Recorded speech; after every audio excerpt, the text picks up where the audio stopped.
안녕하십니까. 곰실장의 친절한 부동산입니다. 오늘 이야기는요, 화재 분양 소식, 병점 아이파크 캐슬 관련 소식에 대해서 말씀을 드릴까 합니다.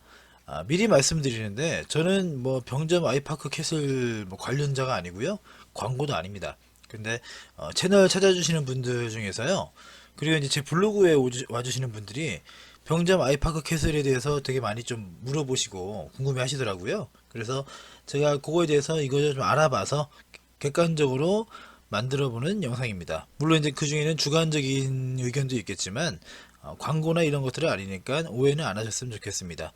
저도 이게 청약 일정이 좀 빠듯하다 보니까 오늘 일정 이거저거 다 이제 막 끝나고 새벽에 좀 힘들게 만드느라 만약 상태가 좀 시원찮더라도 양해 바라겠습니다.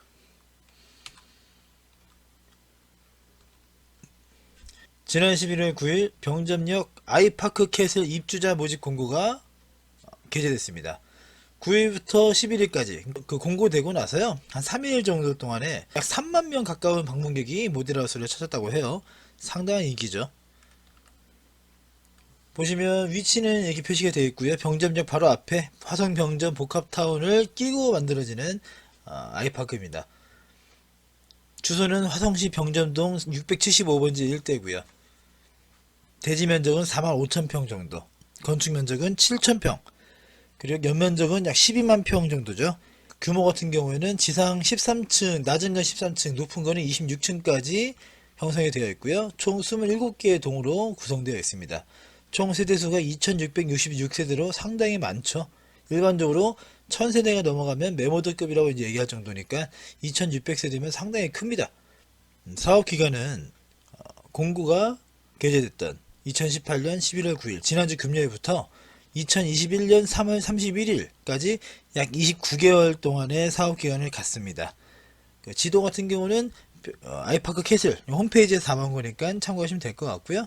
이 이미지 역시 그 병점역 아이파크 캐슬 홈페이지에서 가져온 내용인데요. 보시면 병점 역세권, 뭐 급행전철 확대, 광역교통망 등등의 환경 인프라에 대한 부분도 있고요. 그리고 병점 복합타운의 미래 가치라든가 생활 인프라라든가, 그리고 앞으로 병점 일대가 그 개발권 중심에 포함된다라는 내용도 있죠. 이런 것들은 참고하시면 될 것 같고요. 자, 병점 아이파크 캐슬의 메리트와 리스크를 한번 살펴보겠습니다. 메리트는요, 병점 복합타운, 병점 역세권, 복합 환승센터의 개발, 이런 포인트가 있죠. 뭐니 해도 집값이 올라가려면 땅값이 올라가야 되고요. 땅값이 올라가려면 이런 개발 사업들이 있어줘야 됩니다. 그리고 규제 지역에서 제외됨에 따라 풍선 효과가 기대된다.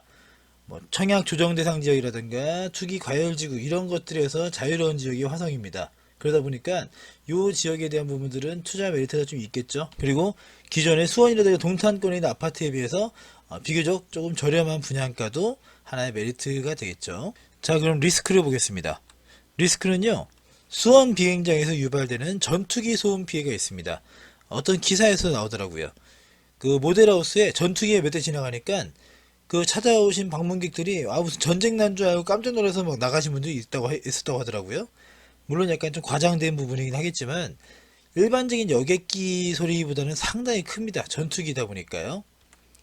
그리고 하수종말 처리장이 있다 보니까 악취가 난다고 말씀하시는 분들이 간혹 있으세요. 그리고 병점 복합타운이 굉장히 오래 전부터 사실 10년 이상 질질 끌어왔던 개발 사업이기 때문에 그에 대한 불확실성은 분명히 있어요. 그리고 인근에 초등학교가 좀 부족하고 하다 보니까 인프라가 부족하다는 의견도 꽤 있습니다. 자, 그럼 요거에 대한 포인트들을 하나씩 보겠습니다. 포인트 체크. 병점 복합타운 관련해서 좀 살펴볼까요? 병점 복합타운 부지가 매각이 시작됐어요. 그러니까 어느 정도 개발이 조금 본 궤도에 올랐다는 얘기죠. 이것도 바로 지난주 목요일날 11월 8일날 공고된 내용입니다. 자, 이건 병점 복합타운 관련 이제 그 카탈로그에 있는 내용들이에요. 보시면 완벽한 도로망의 수도권 남부교통 허브, UNI 센터, 홈플러스 등 고품격 인프라.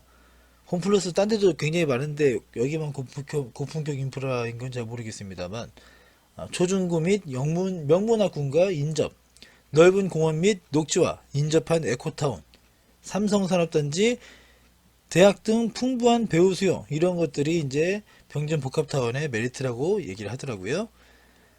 자, 다음 페이지 보시면 병점 복합타운의 위치도가 나와 있습니다. 인근의 택지지구라든가, 그리고 동탄 신도시가 눈에 보이고요. 그리고 그 삼성산업단지라든가 여러가지 산업단지들의 모습들도 분명히 보입니다.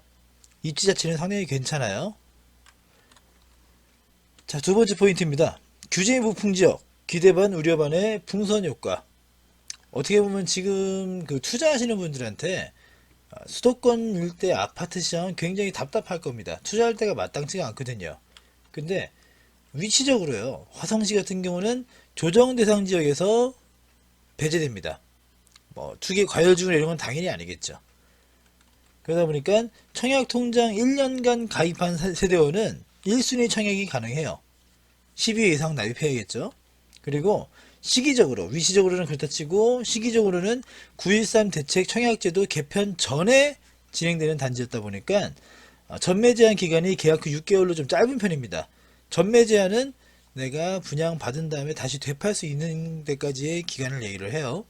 그러면 내가 계약하고 6개월 뒤에는 다른 사람에게 양도가 가능하다는 얘기죠.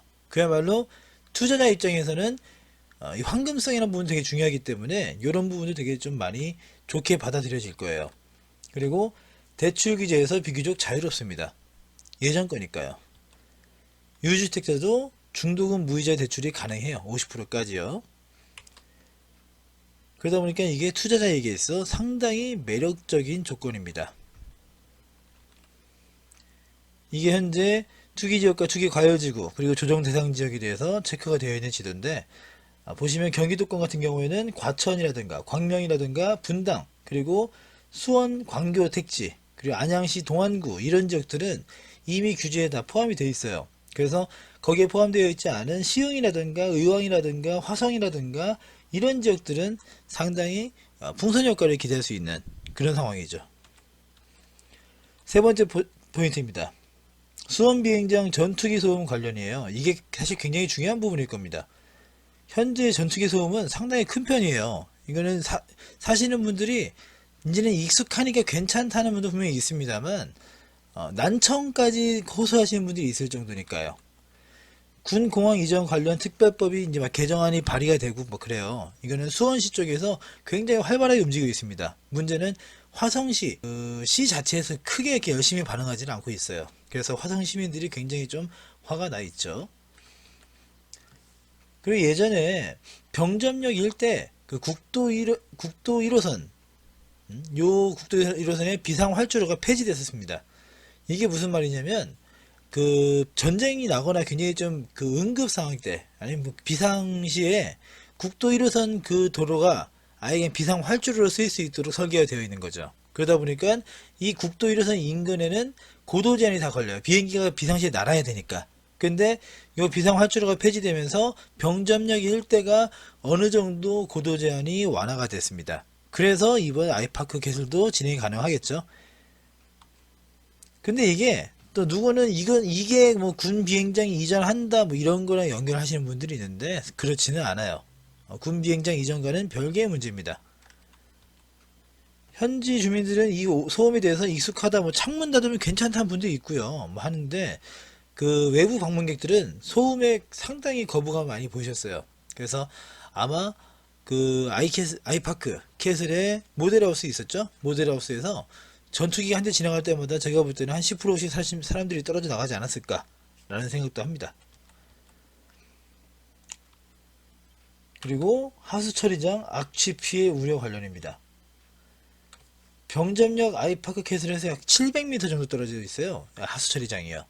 근데 이게 옛날처럼 그 전형적인 혐오시설 이런 게 아니라 이제는 그 기술의 어떻게 보면 발전이라고 할까나요? 그래서 하수처리장이 상부는 화산체육공원이라는 골프장이라든 여러가지 체육시설들이 담겨있는 공원으로 바뀌어 있는 상태입니다. 그리고 처리장 자체도 굉장히 기술적으로 좋아져서요, 이제는 악취가 심하게 나거나 그럴 만한 혐오시설이 아니에요. 물론 우리 집 옆에 하수처리장이 있다 그러면 당연히 싫죠. 사람인데. 근데 이전과는 느낌이 다르다는 얘기예요. 그러니까 이거 있다는 이유만으로 아 여기는 부동산 안 돼, 여기는 집 안 돼, 이런 시기는 아니란 얘기입니다. 개인차는 있지만 악취가 심하지 않다라는 의견이 더 많아요. 이미 같은 방식의 하수처리장이 판교역 바로 앞에 있어요. 판교역 바로 앞에. 판교 등에 있지만 부동산 가격에는 크게 영향이 없습니다. 보시면 아이파크 캐슬과 그 하수처리장이 한 700m 정도 거리가 돼 있어요. 물론 이제 뭐 가장 끝에서 끝까지 하면 한 600m 정도 좀 안 되겠습니다만 한 요 정도 거리라 생각하시면 될 것 같아요. 또 다른 포인트입니다. 초등학교 등 인프라 시설이 부족하다라는 얘기에 대해서는요. 얼마 전에 병점지구 내 학교 신설 등에 대한 고시가 있었어요. 이거는 지난 9월 6일날 게재된 공고문입니다. 내용 보시면 용도 지역이 변경이 됐는데 뭐냐면 1종 일반 주거지역이 줄어들고 그걸 다 2종 일반 주거지역으로 바꾼다. 그 이유가 뭐냐, 사유가 뭐냐, 결정 변경 사유를 보면 지구 내 취약 아동의 증가에 따른 초등학교 설립을 위한 용도적 변경이라고 써 있죠. 그러니까 시 입장에서는, 그 지자체 입장에서는 병점지구 안에 초등학교 늘릴 만한 준비는 어느 정도 행정적으로는 준비가 다 되어 있다는 얘기입니다. 자, 그러면 요 이제 아이파크 캐슬, 병점역 아이파크 캐슬에 대한 곰실장의 개인적인 의견을 좀 말씀을 드리면, 전투기 소음에 대한 부분은 반드시 짚고 넘어가야 되는 부분이에요. 이거는 비행장 이전에 대해서 확정된 내용이 없어요. 그러니까 이전할지도 모르겠다. 누군가는 아이파크가 26층이나 허가 난 거 보니까 이전이 될 것 같다라는 얘기도 많이 하고요. 그죠? 그리고 그 비상활주로가 폐지된 것도 이전에 대한 사전 준비가 아니겠느냐 한 사람이 있습니다만 아직까지 결정되거나 확정된 부분은 아니에요. 그리고 실수요자 입장에서는 삶의 질이 걸려있는 부분이기 때문에 이 부분은 꼭 챙기셔야 되는 부분입니다. 하수처리장 악취에 대한 부분은 감당이 가능할 거라고 생각이 돼요. 상부를 체육공원으로 정비하면서 악취가 상당 부분 감소가 됐고요. 이제 비 오는 날 꿉꿉한 날들, 습기가 많은 날들, 이런 날에는 냄새가 좀 나긴 하겠습니다만 이것 때문에 못 살겠다 싶을 정도는 아니라고 생각을 합니다. 투자자들에게는 상당히 매력적인 요소가 많습니다. 전매 제한이 짧고요. 청약 조건이 완화되어 있고 중도금 대출이 자유로워요. 지금 어떻게 보면 수도권에서 아파트 투자를 하는 사람들이 막혀있는 길들이 다 뚫려있는 겁니다. 그만큼 메리트가 있겠죠. 근데 문제는 이런 부분들 때문에 대부분 투자 목적으로 접근할 것으로 예상이 됩니다. 아무래도 전투기 소음이 막 시끄럽고 냄새가 나고 이러다 보니까 나는 거기서 살고 싶지 않아. 하지만 투자하기에는 되게 좋은 조건이야. 이런 것 때문에 대부분의 가수요자들이 많이 몰리겠죠. 근데 이런 경우에는요. 기대보다 실수요자가 적을 경우에 어떻게 보면 역전세나 이런 것들이 발생하면서 집값에 문제가 생길 수 있어요. 그런 부분들은 준비를 하셔야 될 겁니다. 자, 지금까지 병점역 아이파크 개설의 이슈 포인트를 체크해 봤습니다. 근데 더 중요한 거는 사실 이 모집 공고 내용이 중요하겠죠. 그러면 이제 분양가가 얼마고 면적이 어떻게 되고 이런 것들인데 이런 것들은 그 서류 공고문에 있는 공적인 서류를 직접 보시면서 확인하시겠습니다.